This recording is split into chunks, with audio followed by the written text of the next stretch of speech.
The NFL draft was completely destroyed this weekend by Mel Kiper and all the race hustlers and race baiters from ESPN, Stephen A. Smith, racist Ryan Clark, Steven Jackson, Gilly the Kid, you name it. The race baiters were out and in full effect. They all claimed that Shedeur Sanders fell in the draft because of the evil white man that despises all the black players in the NFL draft, and that's why Shedeur fell. It had nothing to do with his tape. So let me give you some numbers real fast. Out of the 32 first-round draft picks, 25 of them were black. And the first overall pick in the draft was a black player. That moment for Cam Ward was ruined. It was ruined by Mel Kiper and the rest of the race baiters at ESPN because they just can't help themselves. For every single player drafted this weekend, when the moment should have been about them, it wasn't. It was about racism. It was about Shedeur Sanders. It was about white oppression. It was about every single thing other than the hard work that those young men put into their crafts, well-deserved. That moment for them, it might not have been ruined for them or their families, but that minute in time, that second in time, everything that you worked for, it should have been about you. You're there to cover the NFL draft. You're not there to talk about politics. You're there to cover the draft. And Mel Kiper was completely obsessed, deranged, and out of his goddamn mind for 72 hours with his race baiting. Absolutely ridiculous. He should be fired. He should never be allowed to cover another NFL draft as long as he lives. I'm really starting to believe, I don't care, you can call me conspiracy theorist, you could say whatever you want. Remember one thing, Mel Kiper and Jamarcus Russell are the reason why the contracts are now slated and you can only get a certain amount of money no matter where you're drafted. It goes in a specific order because Mel Kiper banged, just like he did for Shedeur Sanders, banged on the table. Jamarcus Russell is the next John Elway, the greatest thing, blah, blah, blah. The guy was the biggest bust in history, got a $100 million contract, and other teams looked at that. It set the Raiders back, the organization back 20 years. And other teams started to look at that and said, we can't afford to be the first overall pick in the draft because if we don't hit on the pick, we're screwed for 20 years. And that's when the contracts became slated. You don't see these astronomical contracts like in baseball now in the NFL. And that's because of Mel Kiper. Everybody just gives him a pass on that. That's because of Mel Kiper. And what I'm really starting to believe, because if you look at Shedeur's tape, you can really see how bad it is.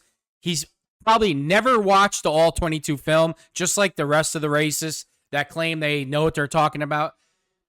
I'm really starting to believe that Mel Kiper, he's getting a kickback from these agents because remember, all it takes is one team to bite or overreach, and a player that was supposed to go in the 5th round now goes in the 1st round, and his life is changed immediately because of the amount of money that he's getting. I really believe that. I really believe that Mel Kiper, not only is he pushing some of the players for racial and division reasons, he's pushing it for financial reasons. It's just something to think about. Now, the first video I'm going to show you is Matthew Golden that got drafted by the Packers.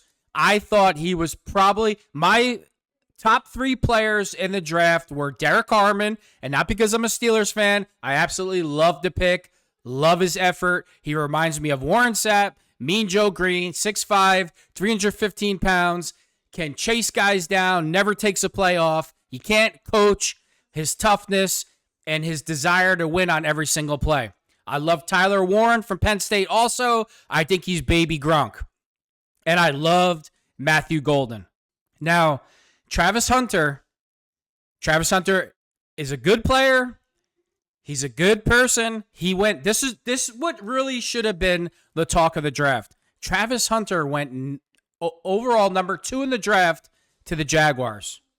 Number 2 overall. And I believe that the Jaguars did it for business reasons. He's a good player, but he didn't deserve to go that high. He's a really good person. This has nothing to do with any of that. The Jaguars have problems putting fans in the seats. If you bring in the Heisman Trophy winner, two-way player, it creates buzz. The kids are at the field. They want to buy the jersey. He's a big fisherman. They're selling fishing poles and doing all types of stuff unfootball related that makes the Jacksonville Jaguars money. I felt that the spot that Matthew Golden went in, Travis Hunter should have went in. That's just my opinion. He's not a top 3 cornerback or defensive back, and he's definitely not even a top 5 receiver. I think that Travis Hunter is going to be a slot receiver in the NFL, Santana Moss type player, 10-year career. He's going to have a great career. But did he deserve to go number 2 overall in the NFL draft? Absolutely not. But if in today's specific position NFL, somebody like Matthew Golden, the difference between Matthew Golden and Shedeur Sanders is very simple. The tape matches the attitude, where Shedeur's tape doesn't match his ego. Now, I want you to look at this young black man. I have to bring that up because that's where we're at in 2025. He's wearing a $30,000 suit, mouthful of gold teeth, big chain. The crowd, a Wisconsin crowd, Green Bay, 98% of the people are white. Look at this entrance that he gets when he gets drafted, how the people go absolutely insane. Look what he's wearing, and look at his confidence. We keep hearing from all the race baiters that the white man doesn't like to see a confident black man, and that's why Shedeur Sanders dropped to the 5th round of the draft. You know, that's the big excuse. Meanwhile, it's just that Shedeur's tape absolutely sucks. So let's jump into this video.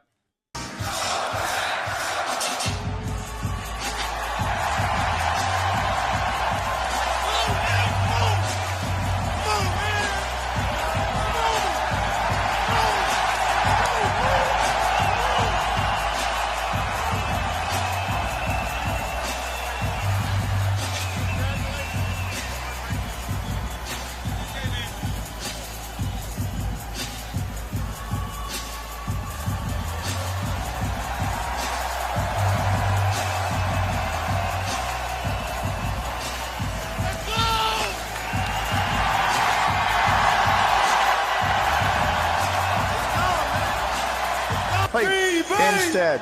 It's Here we time, go. baby. Hey, I'm finna bring that energy, man. I'm glad to be here. It's a blessing. Green Bay on 3. Hey, let me get a Green Bay on 3. 1, 2, 3.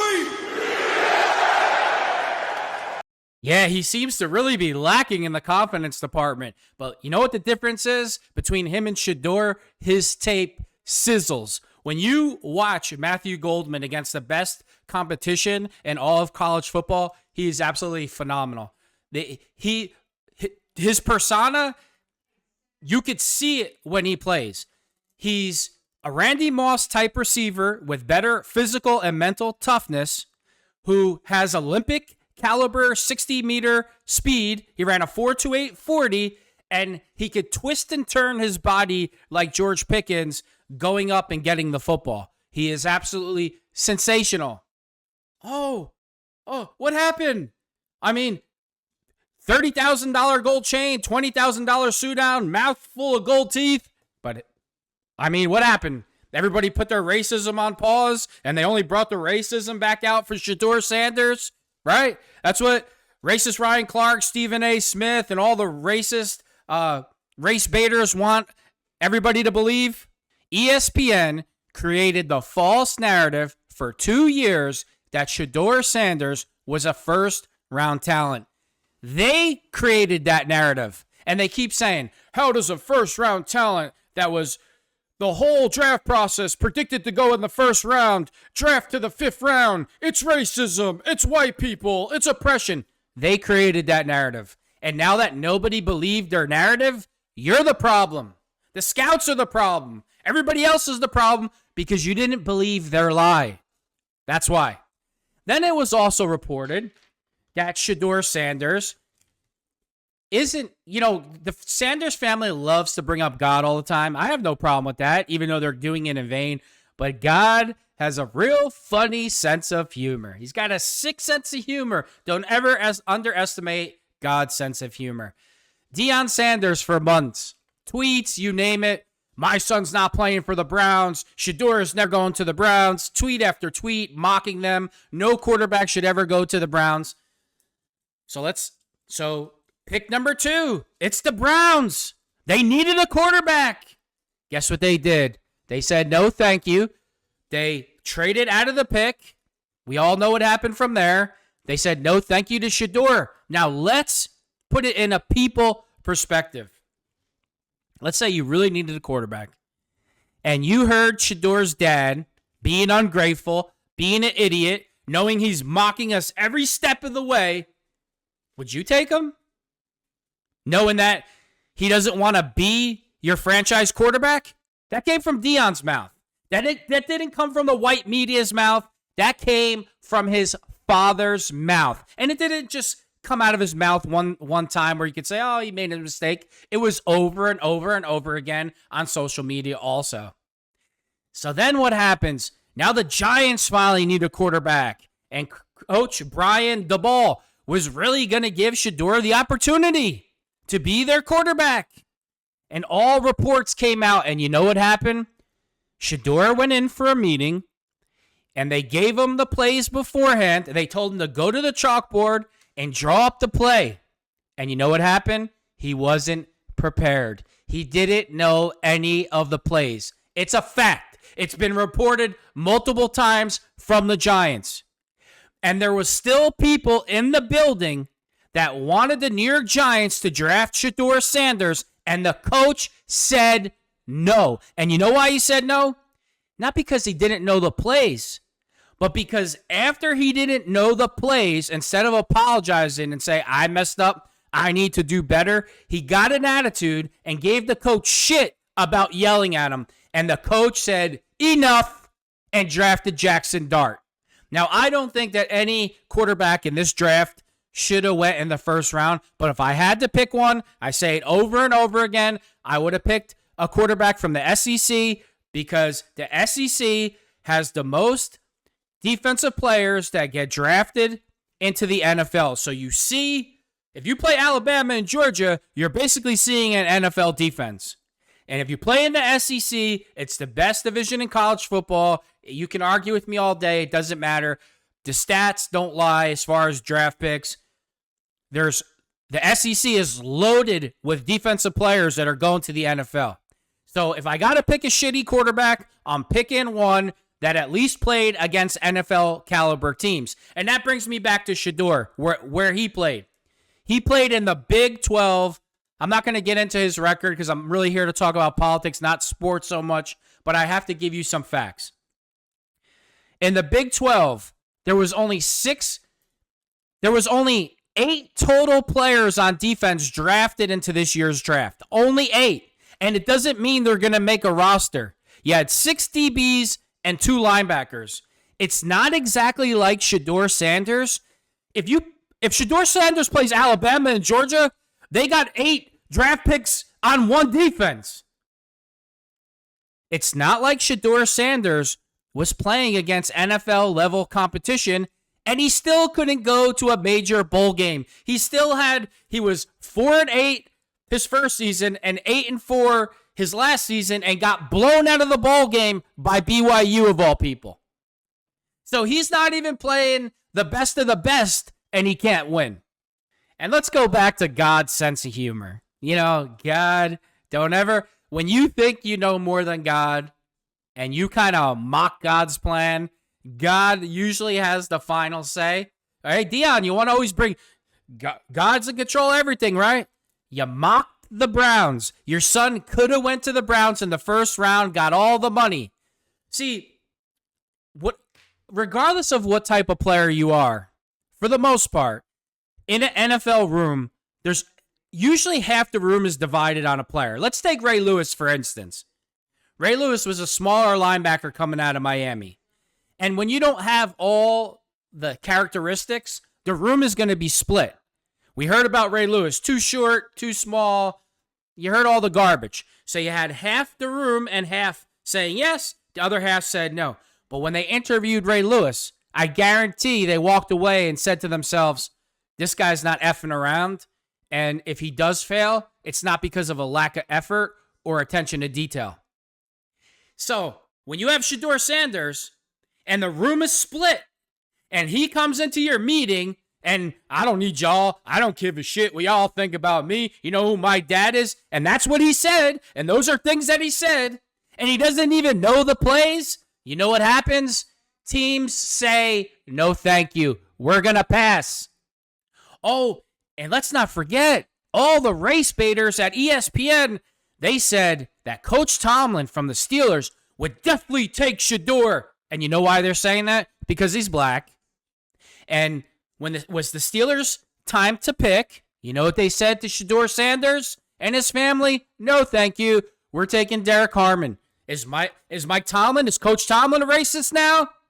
Is Coach Tomlin racist? Let me know. Oh, I'm sure he'll be getting called all types of names now on Twitter. He's an Uncle Tom, and he's with the man, and all the garbage. All the real racists will spew their garbage now because Coach Tomlin made the right decision. He didn't go for the garbage. Let's talk about these numbers again. 32 first-round draft picks.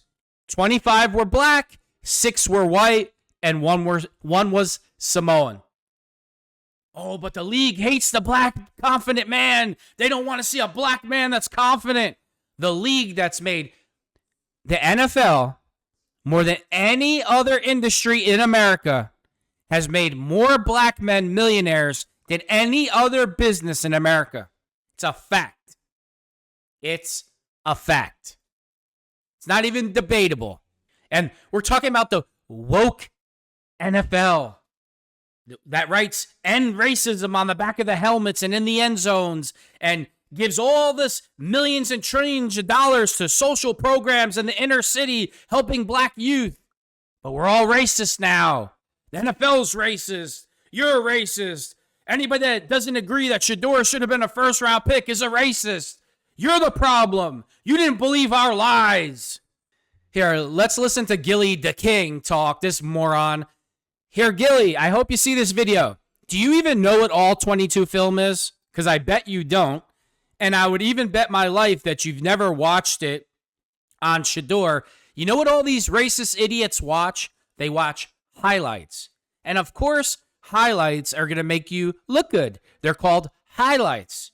Why do you think college coaches tell high school kids, we don't want a highlight tape. We want a full game tape to watch you play after play?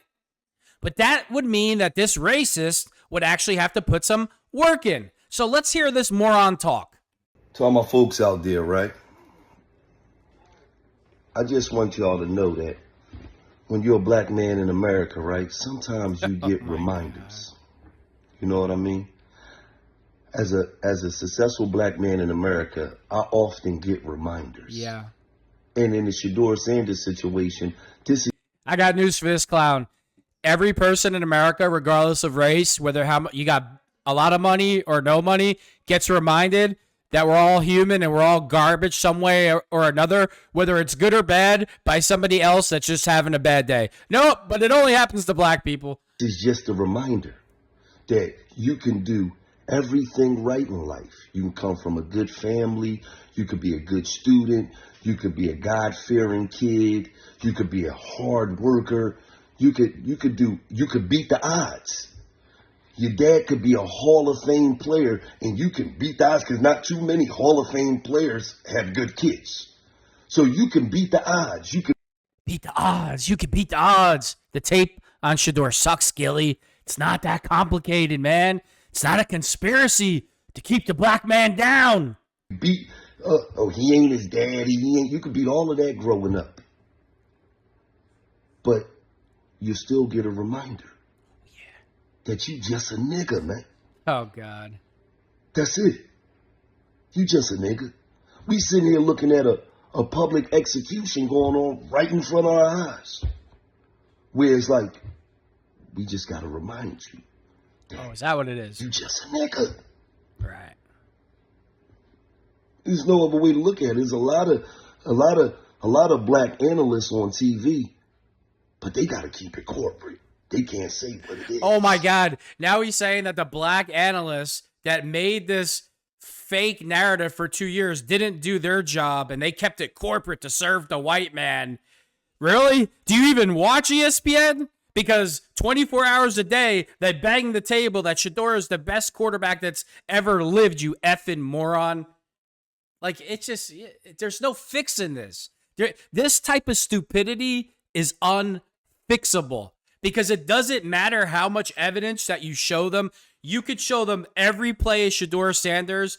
You could show them the conference. You could show them who he played against. You could show, when you deal with racist, he's a racist. That's it.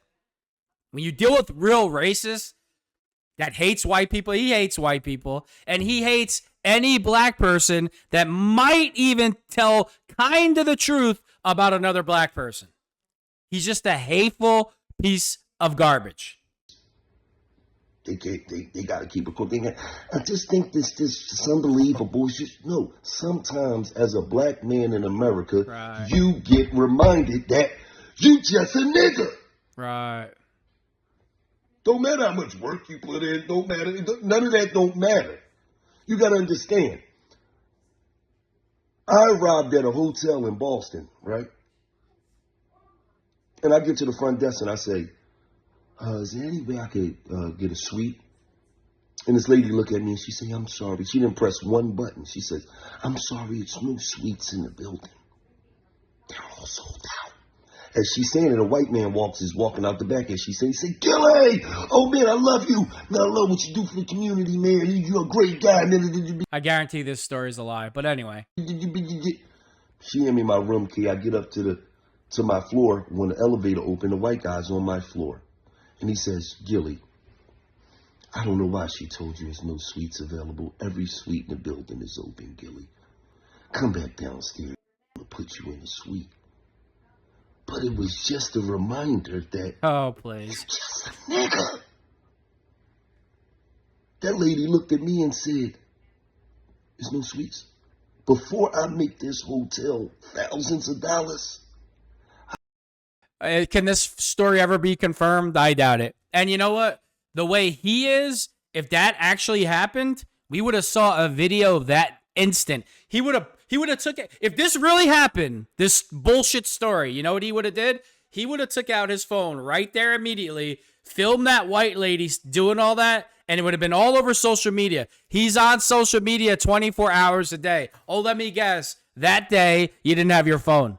Even if you didn't catch what she said right there, you would have still took out your phone and you would have been, you see this racist white lady over here? She told me that there was no rooms in this hotel, even though there is. He's full of shit. I wouldn't expect anything different. And look at how the screen freeze. Look at those eyes. Yeah, he's telling the truth. Right.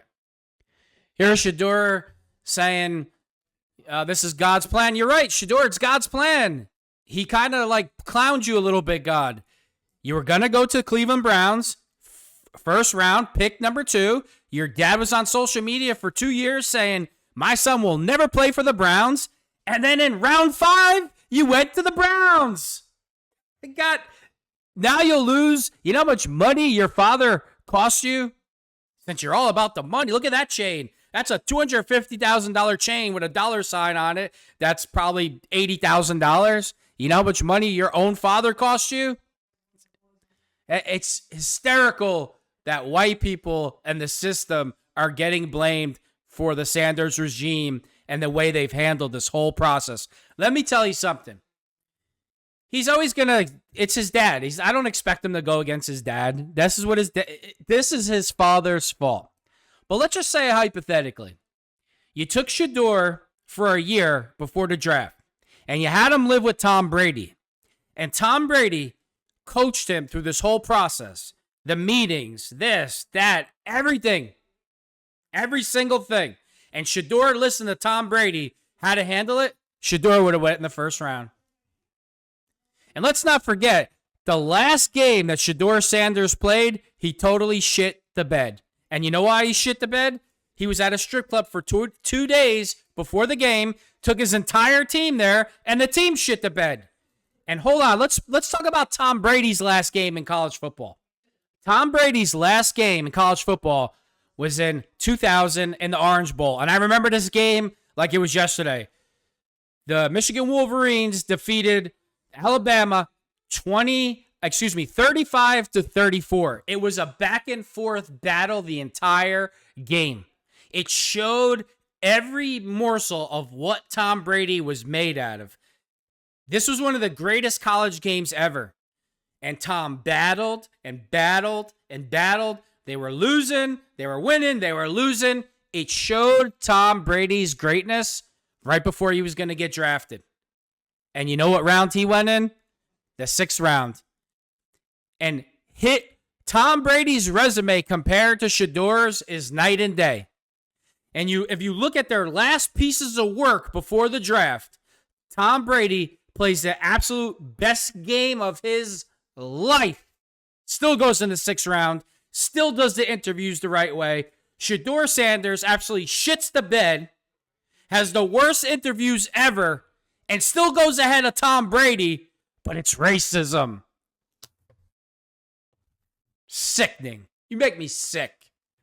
Let's look at Stephen A. Jackson or Steven Jackson, whatever his name is. Oh, this is the 50-year-old Steven Jackson who likes to go to the O Block in Chicago with the gangs and be like, I'm checking in. You're 50 years old, dude. And you're checking in with 14-year-old kids that are shooting innocent people and you think you're cool. This is what we're dealing with here. This is not fixable. But guess what? This is the type of moron that gets hired by ESPN as he smokes his weed and talks about God. Here, let's let him talk first, and then I'll talk. What up, world? That's another situation. They hate to see confident niggas. When you black and you confident, you know where you come from, you know who you are, you know what you can do, and you don't need nobody to pat you on the back to give you the confidence. They hate it. They hate it. Even our own people. Our own people be ready to kick us when we down. Shannon going through a little something, and I don't know what's going on. But look how many of y'all happy to see Shannon go through something. I'm praying for all my brothers out here, man, because we all got a wave to catch. It's enough for all of us out here. But it's not surprising to see how many of us can't wait to see one of us go through something. And every man has a wave to catch. It's enough for all of us out here, bro. Every last one of us. Don't try to kick somebody when they're going through something, man. Every man has a wave to catch. You just got to wait on God. Fact. Wait on God. Great representation of God. You know, I love all these God guys all the time. I have no problem if you talk about God. I believe in God. It's not that. With the weed hanging out of your mouth and, you know, you're talking about, it's not a good look. You could say whatever the hell you want. So this clown, not only did he blame white people for Shedeur's downfall, now he blamed other black people like it's their fault. And then he brings in Shannon Sharpe into this. Now, I don't think that Shannon Sharpe is guilty at all. I've seen the text messages. I've read the text messages. It's a shakedown. But here's the problem I have with Shannon Sharpe. You are a multi-millionaire, famous, and you're dating 19-year-old Instagram models who are prostitutes, because that's all OnlyFans and Instagram models are. They're all prostitutes to the highest bidder. And you, after all that you work for and all you've been through, you can't figure out why, when you mess around with these types of women, that you got the problems that you got. And the only criticism that Shannon has received is like what I just said from other black people and myself. What's wrong with what I'm saying? It's like clowns like this, Mr. Hoodcat, they don't want anybody to tell the truth. They hate, you can't keep mentioning God and then always operating in lies. Because God is the truth. God is truth. So I don't know what you claim to be. I don't know who you're. Well, no, I do get it, because the devil is the father of lies.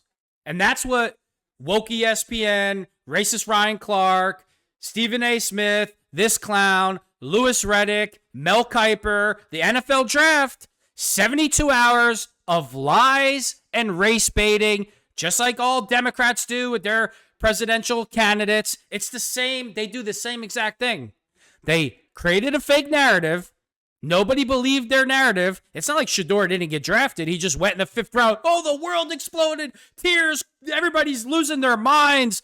Ruined the draft for every other college young man that got drafted, and then turned around and said, you didn't buy our lies? You're the racist. How dare you worship me? You should believe every word that comes out of my mouth and worship me, and if you don't, you're a racist. Let's watch Mel Kiper go completely insane this NFL draft weekend. He ruined it for every athlete that was drafted. He ruined their moment because he just could not put down his obsession and lies about Shedeur Sanders for 5 seconds. After his first hour on ESPN, he should have been yanked. He should have been gone. He should be fired. I said it before. Remember one thing. Mel Kiper and Jamarcus Russell were the ones responsible for the pay being capped with NFL players.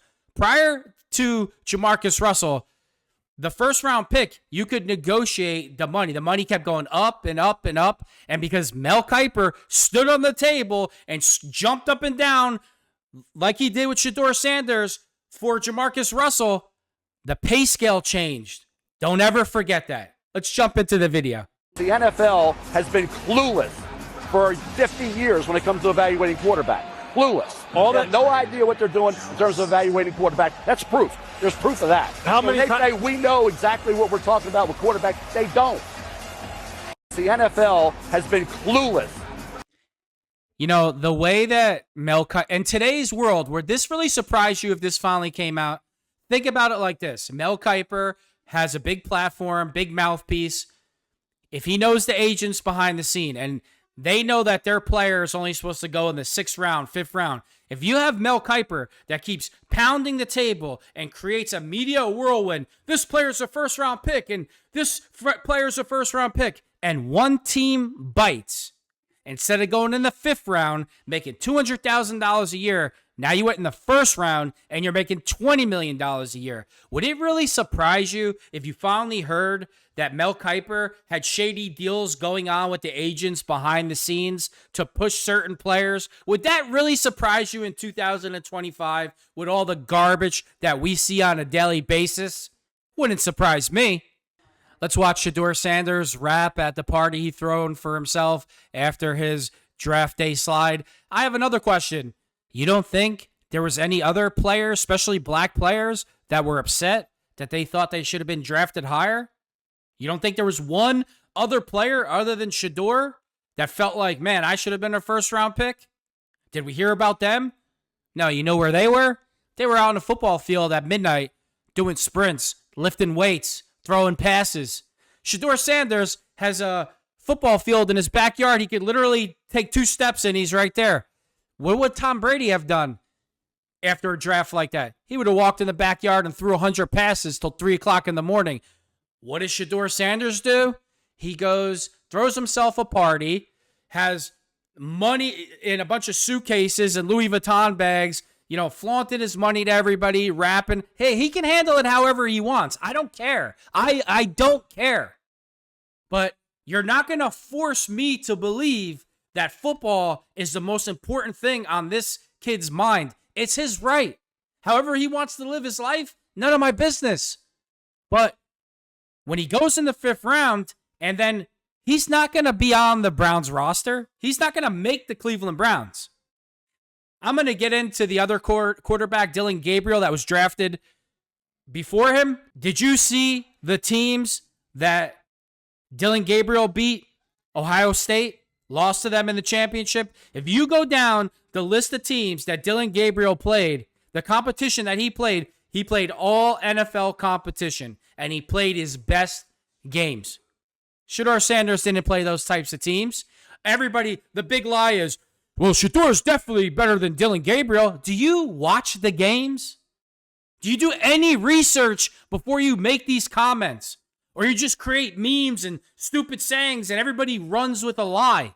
I'm going to do a whole video on that, comparing their college careers. Shedeur Sanders is not head and shoulders better than Dylan Gabriel. Watch the video. I've been thinking about dog minutes all week. Got them against up on my nigga, stay shining. It's never out around my jury, chasing climbing. I went and got the new man back, I stay grinding. Tony bust on my AP, perfect timing. Got them against up on my nigga, stay shining. It's never out around my jury, chasing climbing. I went and got the new man back, I stay grinding. Can't fuck with me, I ain't lying. I ain't even read my people, I ain't trying. For signing, what they think, gotta remind them. And you sit, then we have it like every time. Hey, I'm pretty, yeah. Take her out to dinner one. She ain't never had it, but all this motion falling on. She said she need me, she know I handle business every time. Women does on my AP, perfect timing. Never got up on my neck, I stay shining. I never had to run my jewelry, chasing climbing.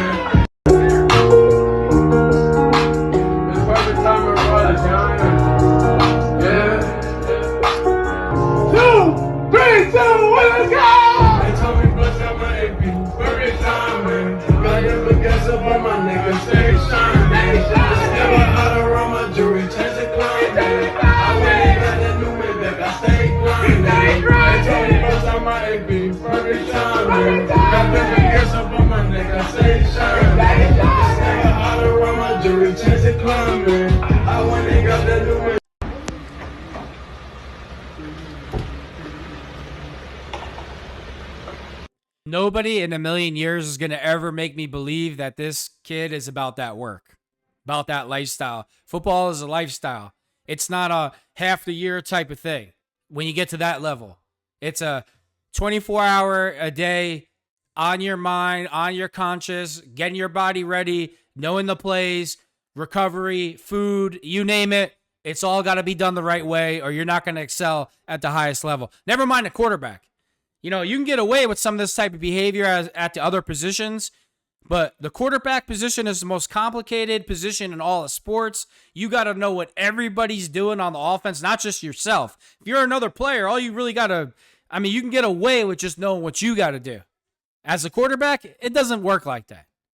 If you sat Shedeur Sanders down and away from everybody, this is a conversation, and you said to him, listen, just be 100% honest with me.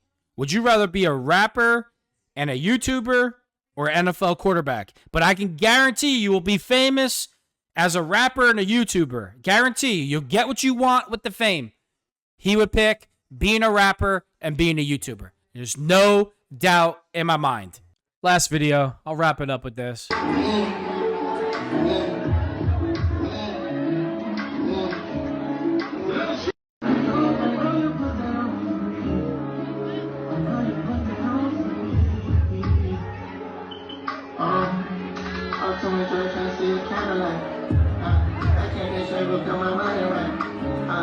Take it off and show me what it's like.